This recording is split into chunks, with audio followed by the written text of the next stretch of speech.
एक बार फिर पुनः अध्यात्म विज्ञान सत्संग केंद्र जोधपुर के बैनर तले चलने वाला निरंतर कार्यक्रम जिसका नाम गुरु सियाग सिद्ध योग मेडिटेशन एक्सपीरियंस के नए संस्करण में आप सभी गुरु भाई बहनों का इस दिव्य मंच पे स्वागत है। और इस कार्यक्रम को शुरुआत करने से पहले मेरा विनोद पुरोहित जी अगर मंच पे हैं तो अनुरोध रहेगा कि गुरुदेव की लेखनी अपनी मधुर वाणी में प्रस्तुत करें। के बाद फिर इस कार्यक्रम को हम आगे बढ़ाएंगे। जैसा कि हमारा प्रतिदिन का ये नियम है, हमारे गुरुदेव की दिव्य लेखनी की एक श्रृंखला हम चला रहे हैं उसमें, और उसका हम लोग आनंद भी ले रहे हैं, अच्छा भी लगता है सभी को। विनोद पुरोहित जी अगर मंच पे हैं तो स्वागत है आपका गुरु भाई जी। भाई साहब है नहीं, भाई साहब नहीं है तो मैं ही थोड़ा सा पढ़ देता हूँ गुरु भाई। हाँ जी, जय गुरु।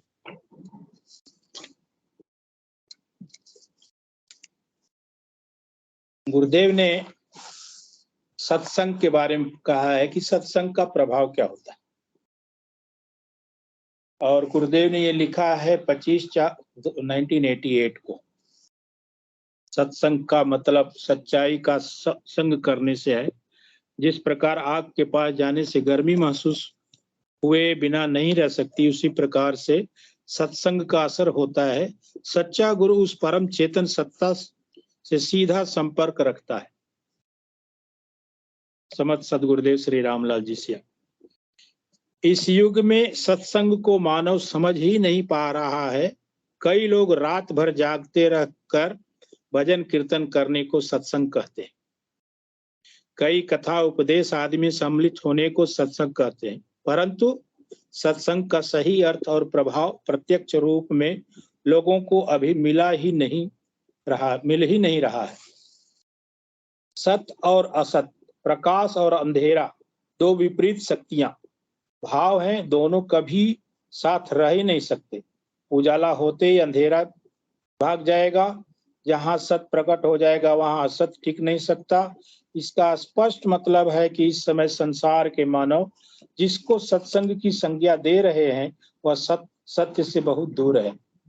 मैं आम लोगों से प्रायः सुनता रहता हूं कि आज अमुक महात्मा का सत्संग है, उपदेश है। मैं कभी पूछ लेता हूं कि अमुक महात्मा पिछले सालों से आज तक लाखों लोगों के उपदेश दे चुके होंगे, बताइए कितने प्रतिशत लोग परिवर्तित हुए? प्रायः एक ही उत्तर मिलता है, प्रायः एक ही उत्तर मिलता है कि किसी कुछ बोलना है। प्रायः एक ही उत्तर मिलता है कि इसमें महाराज का क्या दोष, कलयुग के मानव भी भ्रष्ट हैं। इस प्रकार लाखों लोगों को क्षण भर में दोषी कह दिया जाता है। बेचारे अपना समय और धन नष्ट करके दूर दूर से आते हैं, और कैसी दुर्गति होती है इनकी। कभी किसी ने महात्मा जी पर प्रश्नवाचक चिन्ह लगाकर जानने का प्रयास ही नहीं किया कि कहीं जड़ में तो दोष नहीं है। मुझे इस संबंध में किसी सन्यासी ने एक किस्सा सुनाया था। सर्दी का मौसम था। एक चौधरी अपने 10-11 साल के पुत्र को लेकर अपने ही गांव के एक महात्मा के पास गया और बोला, महाराज यह लड़का गुड़ बहुत खाता है, बहुत मना करने पर भी मानता नहीं है, कृपया आप इसे कुछ उपदेश दे तो शायद ये मान जाए। उस महात्मा ने कहा, उसे 15 दिन बाद मेरे पास लाना। 15 दिन बाद वह चौधरी फिर लड़कों को लेकर गया तो महाराज ने अधिक गुड़ खाने की हानि बताकर गुड़ खाने से मना किया।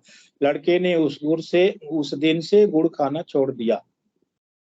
कुछ दिन बाद चौधरी उस महात्मा के पास गया और बोला, महाराज इतनी सी बात कौन सी, तो पहले ही कह देते, मेरा 15 दिन गुड़ और क्यों बर्बाद होने दिया। महाराज ने कहा, भाई उस दिन तक मैं भी गुड़ खाया करता था, अतः मेरी बात का उस लड़के पर कुछ भी असर नहीं होता। आपके प्रथम बार आने के बाद मैंने गुड़ खाना बिल्कुल बंद कर दिया, इसलिए 15 दिन बाद मेरी बात का उस लड़के पर असर हुआ और उसने गुड़ खाना छोड़ दिया। मैंने महाराज से यही प्रश्न किया कि आज के युग में धर्म गुरुओं का प्रभाव क्यों नहीं हो पा रहा। इस पर महाराज ने उपयुक्त उदाहरण देकर कहा, भी इसमें हम भी दोषी हैं, संसार के लोगों का दोष नहीं। वह महात्मा जनसाथी सिद्ध समुदाय का था। मेरी मुलाकात फलाना रेलवे स्टेशन पर ट्रेन का इंतजार करते समय हुई थी। वह साधु बरसिंहसर में रहता है। श्री सागर नाथ जी के साथ बीकानेर स्टेशन पाया था। मुझे पहला व्यक्ति मिला जिसने सच्ची बात कही। मैं देखता हूँ गुरुदेव के पास जाने वाले सभी व्यक्ति शराब और मांस का स्वतः ही त्याग कर देते हैं। उनमें स्वर्गवास के बाद मुझसे जुड़ने वाले लोग भी शराब मांस आदि तामसिक वस्तुओं का स्वतः ही त्याग कर रहे हैं, और जो ऐसा नहीं कर सकते वो दो चार बार आकर आना बंद कर देते हैं, फिर मेरे पास आने की हिम्मत ही नहीं होती। सच्चाई का असर इतना अस्थायी और गहरा होता है कि एक बार जिज्ञासु बनकर आने वाला जीवन भर उस अनुभूति को नहीं भूल सकता। सत्संग का मतलब सच्चाई का संग करने से है। जिस प्रकार आग के पास जाने से गर्मी महसूस हुए बिना नहीं रह सकती, उसी प्रकार से सत्संग का असर होता है। सच्चा गुरु उस परम चेतन सत्ता से सीधा संपर्क रखता है। अतः ज्यों ही आपके हृदय के तार उनसे जुड़े कि आपस में वह सात्विक प्रकाश प्रकट होने लगेगा। ज्यों ज्यों उसका सानिध्य और प्रेम बढ़ता जाएगा, प्रकाश स्पष्ट और तेज होता जाएगा। इस प्रकार जीव ज्यों ज्यों उस परम सत्ता के करीब जाता जाएगा, आकर्षण और गति निरंतर तेज होती जाएगी। यह होता है सत्संग का प्रभाव। इससे भिन्न सब धोखा है। सत्संग का प्रभाव यह होता है। जय गुरुदेव, जय दादा गुरुदेव, जय श्री कल्की भगवान। गुरुदेव ने इस लेखनी को अपने दिव्य हाथों से लिखा था। अब मैं इस कार्यक्रम की शुरुआत करते हुए मंच पर जितने भी गुरु भाई बहन हैं, एक से एक दिव्य विभूतियां, सारे लोग चेतन लोग हैं। गुरुदेव कहते हैं कि मैं ऐसे शिष्य पैदा करूंगा जो पूरे विश्व में मेरा प्रचार करे, और चेतन शिष्य को कभी कुछ नहीं होगा। मैं चेतन शिष्यों से ही अपना काम करवाने आया हूं। गुरुदेव के सानिध्य में आने का मतलब ही चेतना का जगाना, चेतन शिष्य हो जाना होता है। जिसकी चेतना जाग गई, गुरुदेव प्रति जिसका समर्पण हो गया, वो शिष्य चेतन शिष्य माना जाता है। अगर मातृशक्ति कुंडलिनी उनकी जाग गई तो और उत्तम। मैं अनुरोध करूंगा इस मंच पे भी विराजमान जितने भी गुरु भाई बहन हैं, ये आपका मंच है। आप सभी के योगदान से ही इस सराहनीय कार्यक्रम को हम लोग कर पा रहे हैं। पिछले 2 साल, लगभग 1.5 साल से ऊपर इस कार्यक्रम करते हुए हो रहा है, और हमें हर्ष होता है कि हम ऐसे गुरु के शिष्य हैं और इस कार्यक्रम को हम बखूबी शांतिपूर्वक निभा पा रहे हैं। मैं अनुरोध करूंगा कोई भी गुरु भाई बहन इसमें अपनी जिज्ञासा, अनुभूतियां, अपने विचार, जो भी आपके मन में कोई विचार है, आपके प्रश्न है, जिज्ञासा है, आप इस मंच पे रख सकते हैं। एक ऐसा मंच पूरे विश्व में यूट्यूब के माध्यम से दिखाया जाने वाला कार्यक्रम है। बहुत सारे साधक आते हैं, बहुत सारे लोग नए नए आते हैं, बहुत सारे साधकों का डायरेक्टली फोन भी आता है। तो मैं तो यही प्रयास करता हूं कि आप मंच से जुड़े और जो भी आपका प्रश्न है मंच पे रखें। डायरेक्टली किसी का फोन भी आता है तो हम डायरेक्टली उनको बोलते हैं कि आप मंच से जुड़े, क्योंकि यहाँ पे जितने गुरु भाई बहन जुड़ते हैं ना, सबका एक अपना दिव्य अनुभव है। अनूप प्रजापति गुरु भाई ने हैंड रेज किया है। आपका स्वागत है गुरु भाई जी, आप मंच की शोभा बढ़ाएं। जय गुरुदेव। अगर कोई समस्या ना हो गुरु भाई तो अपना कैमरा भी आप ऑन कर लें। भाई क्षमा चाहूंगा, अभी थोड़ा नहीं कर पाऊंगा मैं जी ठीक है। भाई छोटी सी जिज्ञासा थी कि पूछना था कि जो भी हम करते हैं गुरुदेव के कृपा से ही करते हैं, उनकी मति से ही करते हैं, तो पूछना ये था कि सब गुरुदेव ही कराते हैं, तो हमको क्या करना है? हम अपने विवेक आपको से क्या करें? आप अपने विवेक से नाम जपो और ध्यान करें। और दूसरी बात ये हुआ है कि हमारा मनुष्य जीवन यहाँ पे हुआ है, हम धरा पे आए हैं और हमारे पास विवेक दिया है, माने सारे प्राणियों में हम लोग सर्वोत्तम हैं। जी, तो मनुष्य हमारा योनि जीवन सबसे का उत्तम योनि है। उद्देश्य है हाँ, तो बाकी क्या करना है हमको? जब हम दिन-रात इसी में रहेंगे तो बाकी किस लिए भेजा हमको? मोक्ष ही प्राप्त करना था तो। गुरु भाई जी, जैसा आपने मनुष्य के बारे में पूछा तो मैं उसको आपको बताता हूँ। 84 लाख योनियों में आप इतना जानते हैं ना कि मनुष्य की योनि सबसे उत्तम योनि है।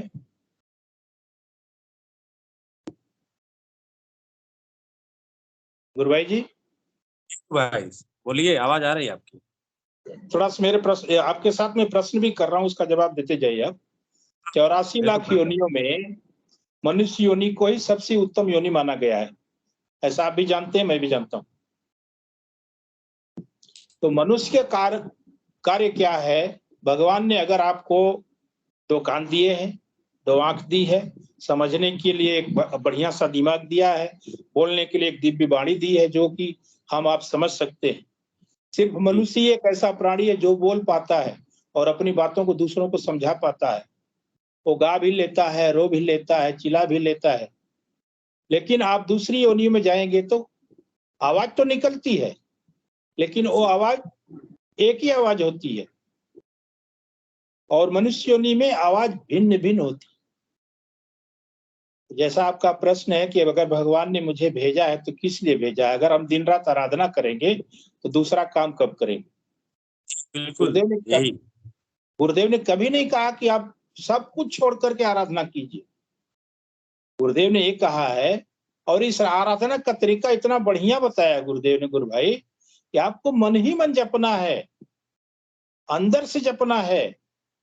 बाहर से कुछ जपेंगे तब ना आपको दिक्कत होगी। जी। जैसे आप गुरुदेव कुछ भी की करते वाणी में रहिए। लिखा गया कि अलीपुर जेल में जब महर्षि अरविंद जी थे, तो जी, भगवान श्री कृष्ण ने साक्षात्कार उनको दर्शन दिए, अपना साक्षात्कार कराए और बोले जेल से बाहर जाओगे, तो जेल का जज भी मैं ही हूँ, गेट कीपर भी मैं ही हूँ और तुम में भी मैं ही हूँ, जी, हर जगह मैं ही हूँ, ठीक है? जी, और तुम्हारे देश तुम्हारा इतने तारीख को स्वतंत्र हो जाएगा और जो परम सत्ता है और जो मनुष्य का रूपांतरण करेगी, यहाँ से तामस शक्तियों का नाश करेगी, 24 नवंबर 2026 को वो अवतरित होगी यहाँ पे। ये उनकी लेखनी थी। तो हमारा बालक आज ऐसे ही बात-बात में उसने पूछ दिया कि जब भगवान को सब पता है, तो फिर ये बवाल क्यों करा रहे हैं हम लोगों से? जब मोक्ष ही प्राप्त करना था, तो अपने से ब हमको जुदा करके भेजे क्यों यहाँ पे? जब अपने पास ही अपने अंदर ही मिलाना था हमको, तो क्यों धरती पे भेजे हम? नहीं भेजना था। गुरु भाई जी, फिर आप इस योनियों ने जो मनुष्य योनि है, चाहे जो भी योनियां है 84 लाख, उन योनियों का आप आनंद कैसे लेंगे? आपको कैसे पता कि आपने पिछले जन्म में क्या किया है? वो तो ईश्वर नहीं को मालूम, पता है। हमें। वो तो उस परम सत्ता को मालूम है। तो जो भी खोटे कर्म चाहे अच्छे कर्म आपने किए, उसका परिणाम आपको मनुष्य योनि में सद्बुद्धि के साथ ईश्वर ने आपको धरती पे भेजा है। जी, गुरु भाई। इसमें एक समझ है, इसमें एक रिश्ता है। रिश्ते को हम लोग समझ पाते हैं कि मेरी माताजी हैं, ये मेरे पिताजी हैं, ये मेरी बहन है, ये मेरा भाई है, ये मेरी धर्म पत्नी है, ये मेरे बच्चा है, मेरी बेटी है। और किसी योनि में बता दीजिए कोई रिश्तों को समझ पाता है? तो भगवान ने आपको इसलिए धरती पे भेजा है कि जो भी आप खोटे कर्म किए हो, वो आपको जानकारी नहीं। जी, आप जाओ पुण्य काम करो। भगवान को प्राप्त करने का सबसे अच्छी योनि यही है। ईश्वर को प्राप्त करने का सबसे अच्छा तरीका इसी योनि में है। वो भी सदगुरुदेव भगवान ने आपको इतना इजी किया है कि मैं एक दिव्य मंत्र देता हूँ, उसको मैं संजीवनी मंत्र कहता हूँ। संजीवनी मंत्र आप जपो, आपकी कायाकल्प हो जाएगी। अगर आपने कोई भी खोटा कर्म किया है तो उसका भी उद्धार इसमें निश्चित है। जी लेकिन गुरु भाई। लेकिन उसमें आप कोई क्वेश्चन मार्क न डालें कि प्रभु आप ऐसा क्यों? अगर प्रभु को पाना है तो निस्वार्थ भाव से कोई कंडीशन मत रखिए, कोई मतलब उनसे कोई कुछ भी मत रखिए, उनको समर्पित भाव से, समर्पण भाव से ईश्वर मानिए, तब तो आपको भाई रास्ता दिखाएंगे। मैं बोलना चाहूंगा कि इसमें 99% लोग जो हैं जुड़ते हैं कुछ न कुछ स्वार्थ से और अपनी बीमारी से, अपनी परेशानी से ही जुड़ता है। अध्यात्म में इतने कोई शौक से नहीं आता है। जी, उसमें एकाध परसेंट होते होंगे जो ईश्वर प्राप्ति के लिए बिलखते हैं, तड़पते हैं कि मुझे सद्गुरु अपना परमपिता परमेश्वर से साक्षात्कार हो, कोई ऐसा गुरु मिल जाए कि मुझे वहां तक पहुंचा दे, उस वो मार्ग बता दे। लेकिन 99% अपने स्वार्थ से, तकलीफों से, बीमारियों से ही जुड़े हैं। जी, जी। फिर बाद में उस कन्वर्ट हुआ है। अच्छा, आप ये बताइए बीमारी और तकलीफ क्यों आती है? वो भी अपनी भगवान प्रारब्ध है, वो भी अपने कर्म है। उन्हीं सारी चीजों से छुटकारा पाने के लिए ईश्वर ने गुरुदेव को इस धरती पर भेजा है। जी, जी। और आप अगर ग्रंथ आपने पढ़ा तो राम को भी 14 साल वनवास झेलना पड़ा था। जी, गुरु भाई, के बिल्कुल। जीवन में कृष्ण के जीवन में कौरवों ने कभी उनको ईश्वर माना ही नहीं, उनको भी बांधने की तैयारी कर ली। नहीं, जैसे ये प्रसंग आपने बोला कि हमें निस्वार्थ भाव से बिना किसी कामना के गुरु के चरणों में समर्पित होना चाहिए। लेकिन मान लीजिए कोई बीमार है तो वो तो कामना करेगा ना कि मेरी बीमारी ठीक हो जाए या वो कोई तो परेशानी है तो परेशानी हो जाए। गुरुदेव ने इसीलिए ना गुरु भाई उनको नाम दिया है, मंत्र दिया है कि आप इसको जपो। अब आप जपेंगे नहीं, बोलेंगे कि नहीं गुरुदेव मेरा कुछ हो ही नहीं रहा, तो फिर कैसे नैया पार लगेगी बताएं? और जहाँ बात रही समर्पण की तो गुरुदेव बोलते हैं कि जब उचित समय आएगा तो मैं खुद समर्पण करा लूँगा। जी, आपको कुछ करने की ज़रूरत नहीं, विवेक का यूँ प्रयोग ना करें आप वहाँ पे। जी बिल्कुल। बस यही एक जिज्ञासा थी गुरु भाई। धन्यवाद। जय गुरुदेव। आप अपने प्रश्न का हल पा चुके हैं कि नहीं?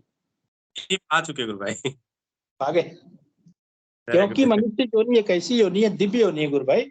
इसमें धर्म का काम कीजिए, धर्म का काम कीजिए, धर्म का साथ दीजिए, सत्य का साथ दीजिए। अभी मैंने सत्संग के बारे में पढ़ा ना, सत्संग का मतलब सत्य, सत्य का संग। अभी हम लोग क्या कर रहे हैं? हम आपस में बैठकर सत्संग ही तो कर रहे हैं और हम सच्चाई का ही साथ दे रहे हैं। बिल्कुल। धन्यवाद गुरु भाई जी आपका। नेहा गुरु भाई ने हैंड रेज किया, आपका स्वागत है भाई। हाँ, जय गुरुदेव भैया। जय गुरुदेव गुरु भाई। ये अनूप प्रजा करके जो भैया हैं, एक्चुअली मैं इनको बोलना चाहती हूँ कि जी बोलो। ये जो भी सृष्टि बनाई गई है, ये परमात्मा का एक हाथ से बोला गया है कि ये हाथ से एक मनोविनोद के रूप में उन्होंने सृष्टि बनाई है। क्योंकि चाहे वो इस दुनिया में जीवित है या जिस पे जान नहीं है, बेजान चीजें भी हैं, वो सब परमात्मा ही है, उसके अलावा कुछ पॉसिबल ही नहीं है। मतलब हम इमेजिन ही नहीं कर सकते। तो ये उन्हीं का ही है, वो खुद ही ये चक्र चलाते हैं, खुद ही वो ज्ञान देते हैं और लेने वाला भी परमात्मा ही है। ज्ञान मतलब मूर्ख भी वही है और ज्ञानी भी वही है, बिल्कुल। बस यही है।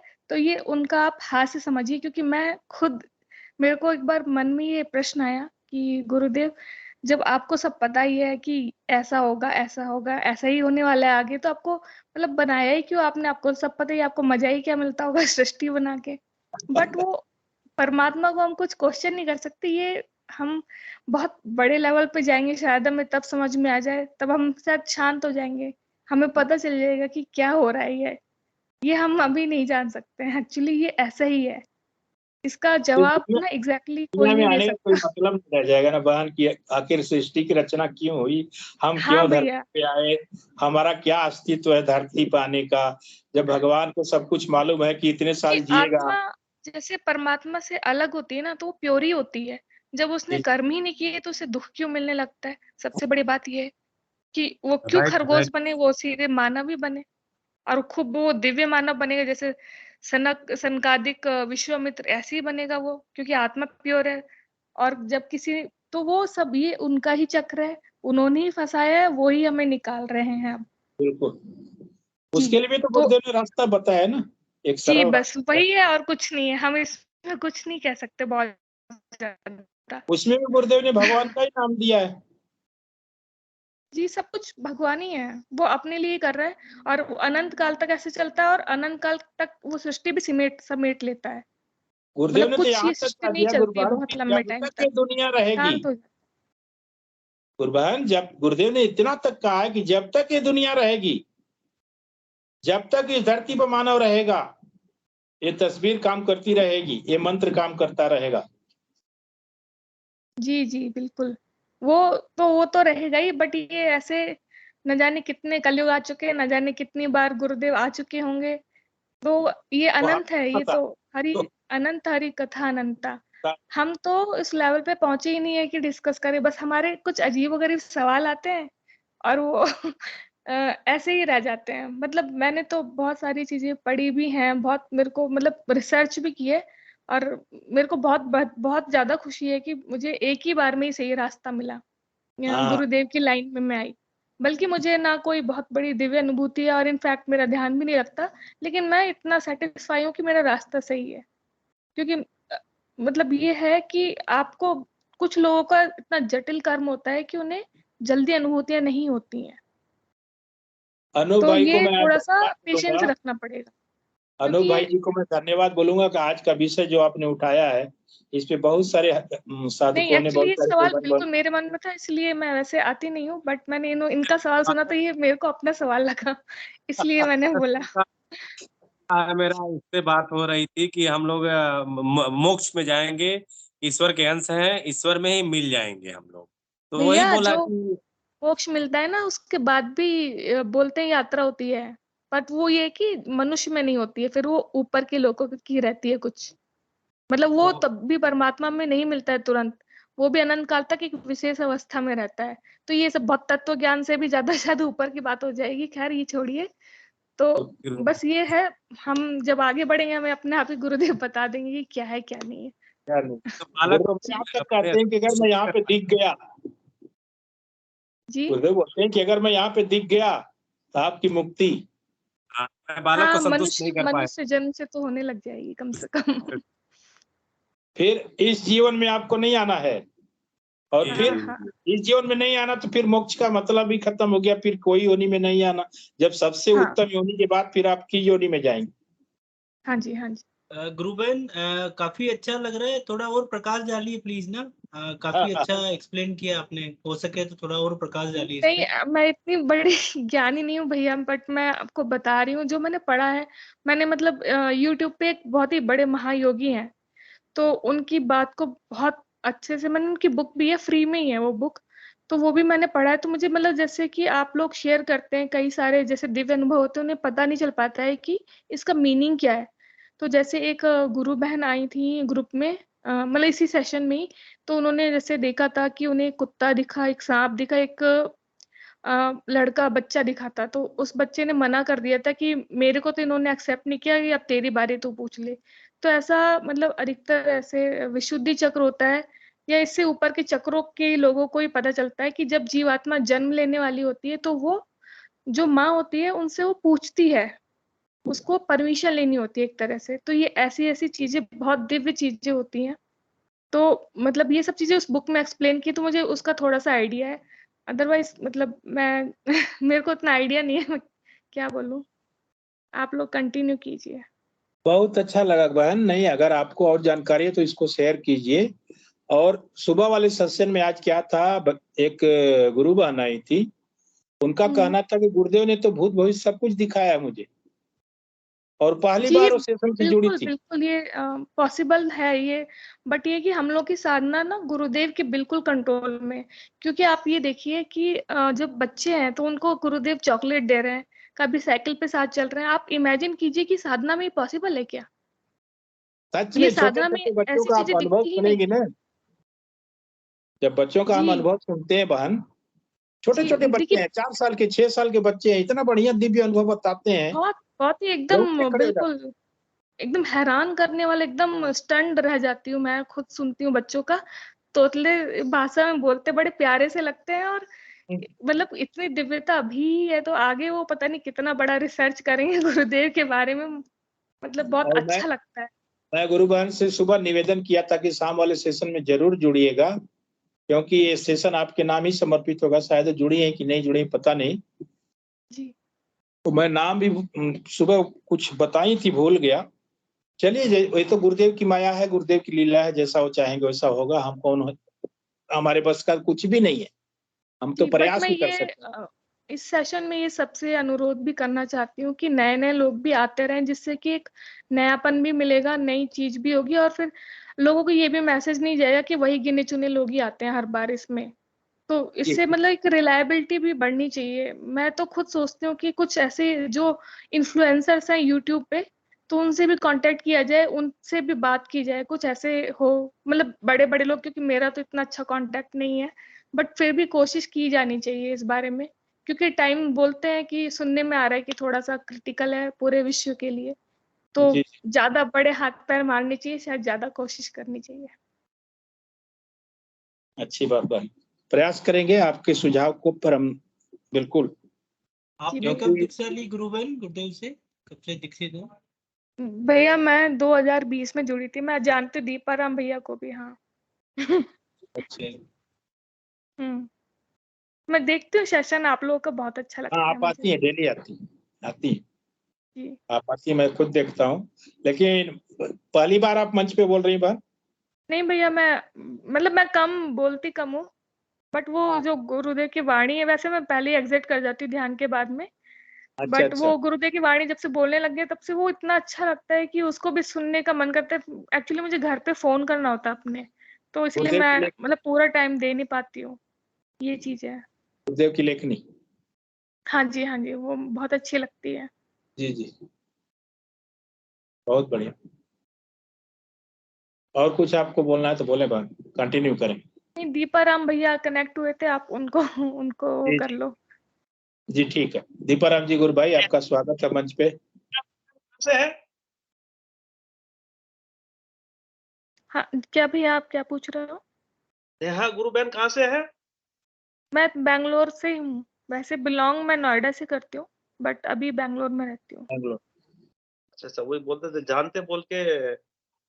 नहीं, वैसे पर्सनली नहीं जानती हूँ, मतलब आप लोग आते हैं सेशन में वैसे जानती हूँ। एक्चुअली जो आपका जब ध्यान नहीं लग रहा था ना, तो आपकी जो स्थिति थी, जब जिस टाइम में आप बोल रहे थे ना गुरुदेव के लिए कि मेरा ध्यान नहीं लग रहा, बहुत एकदम जैसे छोटा बच्चा बहुत दुखी हो उस तरह से, तो बिल्कुल मेरी सेम ऐसी कंडीशन थी उस टाइम पे। और मैं मतलब कि मेरे को लग रहा था कि जैसे जो आप बोल रहे हो ना, वैसे ही बिल्कुल मेरे साथ भी हो रहा है, क्योंकि ध्यान मेरा अभी भी नहीं लगा है, बस वो थोड़ा सा यौगिक क्रिया वगैरह ये सब बढ़ता घटता रहता है, बट फिर भी मैं लगी हुई हूँ। हो सकता है कि कर्म का कुछ बंधन है, बहुत टफ, थोड़ा सा इंडिकेशन भी मिला है मुझे सपने में, तो वो समझ रही हूँ मैं, तो ठीक है। अब कहीं और जाना ही नहीं है, अब तो गुरुदेव के पास ही रहना है, पैर पकड़ के। जब गुरु दीपाराम जी गुरु भाई का मतलब ध्यान नहीं लगता था, तो चेहरे पे जो खुशी है ना, अरे ये बहुत खुशी नहीं टेंशन में रहती थे थी। ना, बिल्कुल मेरे को लग रहा था कि ये मैं ही बोल रही हूँ। बोले देखो मैंने फोटो लगाई है गुरुदेव की, यहाँ पे दिखा रहे थे कैमरे पे। तो मैं, मेरे साथ भी है, मैंने सब भगवानों की पूजा छोड़ दी है। इनफैक्ट मुझे मतलब ये लगता है कि शायद छोड़नी चाहिए कि नहीं, बट ठीक है। मतलब आप लोग को ये रियलाइजेशन हुआ है कि हाँ हमारे गुरुदेव भगवान कृष्ण का अवतार है, लेकिन मुझे पर्सनली हुआ नहीं है, तो क्या मुझे ऐसे मानना चाहिए कि नहीं?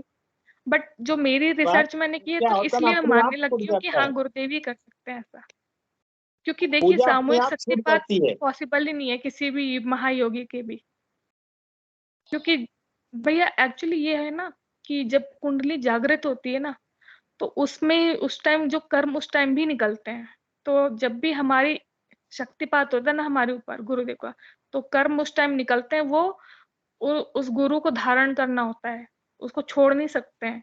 और ये इतना मुश्किल काम है कि जो जिनको मैं फॉलो करती थी यूट्यूब पे, उनकी तबीयत खराब हो जाती थी, बुखार में पड़ जाते थे, वो हिल नहीं सकते थे, उठ नहीं सकते थे, और कभी कभी वो ये बोलते थे कि मैं उनके कर्मों को वापस भेज देता हूँ, क्योंकि मैं शायद जीवित ना रह पाऊँ। तो बहुत मुश्किल है, इसलिए मैं मानती हूँ कि जब हजारों लोगों का, तो केवल ईश्वर ही कर सकता है, क्योंकि उसके कर्म झेल नहीं पाना इतना आसान नहीं होता है। और यहाँ तो लाखों की संख्या है, क्या पता करोड़ भी पहुंचे हुए हो। बिल्कुल होंगे, बिल्कुल जी होंगे। जी, तो बहुत मुश्किल है, क्योंकि हर कुछ टाइम के बाद शक्तिपात होता ही है साधक के ऊपर, जब वो तैयार हो जाता है मंत्र जप के, या जो भी गुरुदेव को जैसा सुटेबल लगता होगा।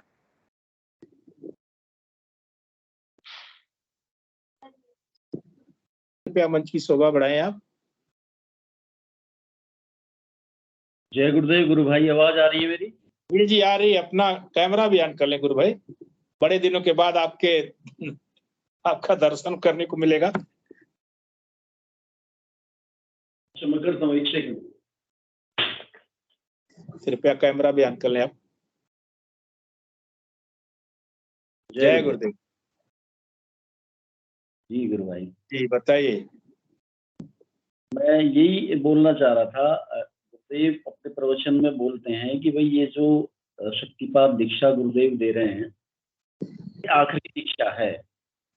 इसके बाद मतलब एक बार आप ये शरीर छोड़ोगे, उसके बाद आप मुक्ति हो जाएगी, मोक्ष हो जाएगा। तो एक बार तो मृत्यु होगी, लेकिन उसके बाद जो है दोबारा जन्म मरण का जो चक्र है ये खत्म कर देंगे गुरुदेव। खत्म हो जाएगा। जो सीरियसली इस साधना को कर रहा है, उसको बिल्कुल निश्चिंत होकर के आप गुरुदेव के शरणागत रह करके ये साधना करते रहिए, और कुछ भी नहीं करना है इसमें। बड़ी सहज और सरल साधना है। कि क्या हुआ, कुछ दिन पहले मैं जब ध्यान में बैठा हुआ था, लगातार मैं साधना कर रहा हूँ गुरुदेव की, तो लगभग 11-12 वर्ष हो गए हैं। मन में एक जिज्ञासा आई ध्यान के दौरान ही, गुरुदेव का जब मैं ध्यान कर रहा था, मैंने कहा गुरुदेव इतना आनंद आ रहा है साधना में, इतना सुख मिल रहा है, अब क्यों उलझा रखा है आपने? आप इसका जो आखिरी बिंदु है वो आप मुझे एक बार, मतलब घर परिवार में भी अटैचमेंट है, इधर भी अटैचमेंट है, क्यों आप इतना, मतलब इस तरीके की प्रेरणा आई। तो फिर गुरुदेव अंदर से बोलते हैं कि चलो मैं आज हटा देता हूँ, फिर करोगे क्या तुम? वही तो। मैं सारे ये तुम्हारे बंधन मन के अभी आज इसी क्षण हटा देता हूँ, फिर उसके बाद क्या करोगे? क्या करोगे? मैं सोच में पड़ गया कि मैं क्या करूंगा गुरुदेव। फिर गुरुदेव जवाब दे रहे हैं कि कुछ समझ में नहीं आ रहा। मैं गुरुदेव कुछ समझ में नहीं आ रहा। फिर गुरुदेव बोल रहे हैं कि अभी जो मैंने ड्यूटी दी है आपको वो करते रहो, समय आने पर ये बंधन सारे जो है ये मेरी ड्यूटी है, मैं अपने आप खत्म कर दूंगा सारी चीजें। तुम्हारा कहीं कोई अटैचमेंट नहीं है, अभी तुम्हारी ड्यूटी सिर्फ यही है कि नाम जपो, ध्यान करते रहो, और अपने जो कर्तव्य हैं उनका निर्वाह करते रहो। तो वही तो। जी जी जी, तो सच में ये मैं सोच में पड़ गया जब गुरुदेव ने अंदर से ये प्रेरणा करी कि मनु मैं आज ये बंधन हटा देता हूँ, तो तुम करोगे क्या? करोगे क्या? जीवन का आनंद जो इसी में है कि ये सुख दुख आते रहते हैं और हम कहीं ना कहीं जो उलझे रहते हैं। क्योंकि मुक्ति जो है, आत्मा तो नित्य मुक्त है, मुक्ति होनी है मन की। मन को रंगने वाली साधना है। गुरुदेव बोलते थे कि भाई, बोलते हैं कि भाई ये मन रंगने वाली बात है। आप गेरुआ वस्त्र धारण कर लो, इस शरीर से संबंधित है वो तो, लेकिन जब आपका गृहस्थ जीवन में रहते हुए आपका मन जो है भगवान में रमा रहेगा, मेरे में रमा रहेगा, और ये निष्काम कर्म योग है। अभी गुरु भाई बोल रहे थे ना कि भाई क्या करें, मतलब जब मोक्षी होना है तो ईश्वर ने ये रचना क्यों करी? तो अपनी ड्यूटी केवल यही है कि हम सब कुछ करते हुए गुरुदेव की ये साधना करते रहें। कोई चीज अपने को छोड़नी नहीं है, कोई चीज पकड़नी नहीं है, केवल गुरुदेव के शरणागत होकर के ये साधना करते रहें। जो कुछ छूटना है वो अपने आप छूटेगा इस साधना में, जो कुछ जुड़ना है वो अपने आप जुड़ता हुआ चला जाएगा। हमें तो केवल और केवल, गुरुदेव ने बोला कि अगर बुद्धि आप लगा रहे हो तो केवल और केवल मंत्र जप में आप मंत्र जप करो। अगर आप ये सोचते हो कि मैं क्या करूं, तो आप सघन मंत्र जप करो। सारे कार्य आप जो भी आप जॉब करते हैं, आप जो भी आप बिजनेस करते हैं, वो सब करते रहिए, कुछ छोड़ने की आवश्यकता नहीं। भाई यही मेरे को प्रेरणा गुरुदेव ने की थी कि ये विषय मैं रखूं आज मंच के। तो आप अपनी साधना जारी रखिए, कोई प्रश्न मत कीजिए उनसे जी कि फिर करेंगे क्या। जब हम ध्यान में बैठते तो इतना सुख मिलता है कि गुरुदेव आप इसी में आप मुझे रमा करके रखो। कि जॉब में भी करना है, इधर गृहस्थ के भी कार्य देखने हैं, इधर आपको सारी चीजें करनी है, तो उसमें बैठ करके ये प्रेम पूर्वक बातें होती है ध्यान की अवस्था में गुरुदेव से। तो गुरुदेव कहते हैं चल ठीक है, मैं अभी हटा देता हूँ इसको, है? तो आप करोगे क्या? गुरुदेव ने जीवन के रहस्य को खोल कर रख दिया ना कि कुछ भी नहीं है, अभी मैं खत्म कर दूंगा, लेकिन बिल्कुल फिर करोगे क्या? उन्होंने बिल्कुल कर दिया है खत्म। मैं सच बताऊं आपको, ये तो गुरुदेव ने जिस दिन हमें दीक्षा दी है उसी दिन जीवन मुक्त कर दिया है गुरुदेव ने। सही बात। ये बात हमारी समझ में नहीं आ रही है, लेकिन गुरुदेव ने पकड़ा हुआ है। आप ये देखो, पूरी साधना में हम जब ध्यान करने बैठते हैं तो गुरुदेव ही ध्यान करवाते हैं, गुरुदेव ही ध्यान लगाते हैं। गुरुदेव ये प्रश्न जो है अंदर से, ये प्रश्न भी गुरुदेव ही कर रहे हैं, बिल्कुल जवाब भी वही देते हैं। जवाब भी फिर जो है वो अंदर से वही दे रहे हैं कि भाई इस तरीके से। अब मुझे तो यही नहीं कि इस पूरे इसमें मैंने कहा मैं कहाँ फंसा हुआ हूँ गुरुदेव। बहुत बढ़िया। हमारी तो ये कुछ साधना, वास्तव में अगर देखा जाए तो हमारी तो ये कुछ साधना ही नहीं है, केवल ये तो गुरुदेव के द्वारा पूरा का पूरा नियंत्रित है जो ये साधना है। हम यहाँ हमारा कोई बौद्धिक प्रयास नहीं है, ना हमने गुरुदेव को पकड़ा, गुरुदेव ने ही हमें पकड़ा हुआ है। मैंने तो कई बार मैं बताऊं कि छूट के जाने का भी प्रयास किया, पर गुरुदेव वापस पकड़ के ले आते हैं कि भाई तुम छूट के दिखाओ। गुरुदेव की पकड़ इतनी मजबूत है कि वो आपको भागने नहीं देते हैं।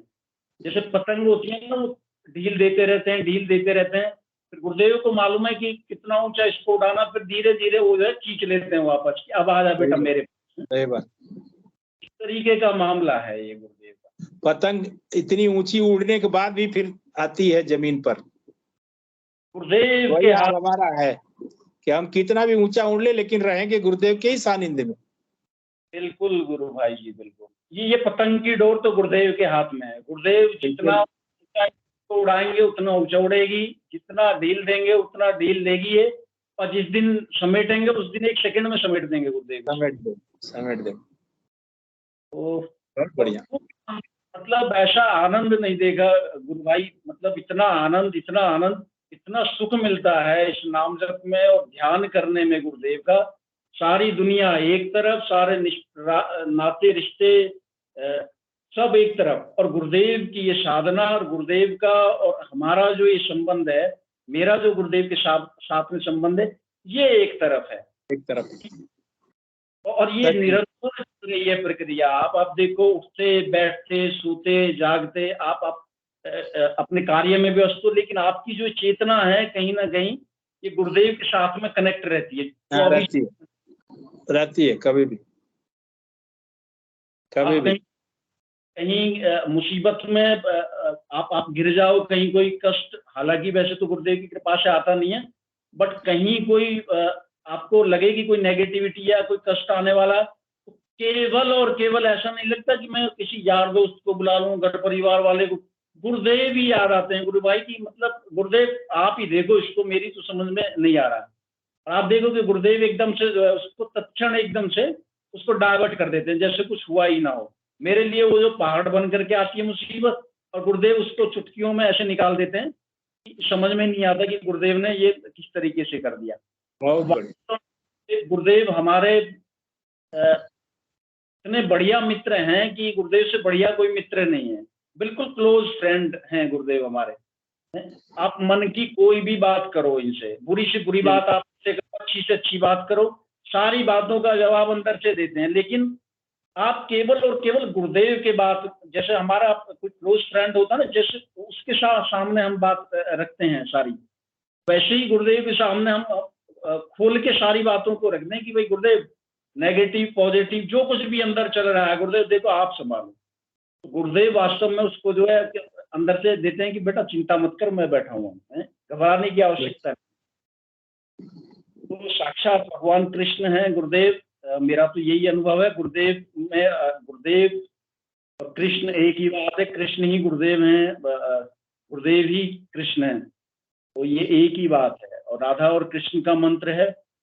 और कलयुग में हम सब बड़े सौभाग्यशाली हैं कि गुरुदेव ने हमें जो इतना बढ़िया मंच भी दे दिया है कि हम डेली यहाँ पे सब लोगों के अनुभव सुनते हैं और आनंद आता है, गुरु चर्चा करते हैं। गुरुदेव बहुत ही सुंदर गुरुदेव का ये दर्शन है, शब्दों में व्याख्या नहीं की जा सकती। जी बिल्कुल, तो केवल और ईश्वर की भी व्याख्या नहीं की जा सकती गुरु भाई। ईश्वर तो आदि अनंत है, उसकी क्या हम व्याख्या कर सकते हैं। बिल्कुल और गुरुदेव की जितनी भी चर्चा, जितनी भी सराहना की जाए उतनी कम है। व्याख्या करवाने वाले भी हैं। अभी देखो मैं बैठा हुआ तो प्रेरणा आई कि भाई आज बोलो, वरना तो इतने वही सही बात। भी बढ़ते हैं कि भाई देखिए, आप अनूप जी ने एक विषय छेड़ा और उस पे पूरा सेशन पूरा हो गया। जी बिल्कुल। अनूप जी ने एक प्रश्न रखा कि मतलब हम क्यों आए हैं, मनुष्य योनि का मतलब क्या है। उस पे पूरा आज का सेशन उसी पे चला गया। बिल्कुल गुरु भाई जी, तो गुरुदेव द्वारा नियंत्रित है पूरा कार्यक्रम। गुरुदेव ही बोलने वाले हैं, गुरुदेव करने वाले हैं, गुरुदेव ही सबकी जिज्ञासाओं को शांत करने वाले हैं। जी गुरु भाई जी, बहुत बहुत बढ़िया। जय गुरुदेव, जय गुरुदेव। धन्यवाद आपका गुरु भाई। और भी कोई गुरु भाई बहन अपने अनुभव साझा करना चाहते हैं तो स्वागत है। तो वैसे भी सेशन का समय हो चुका है।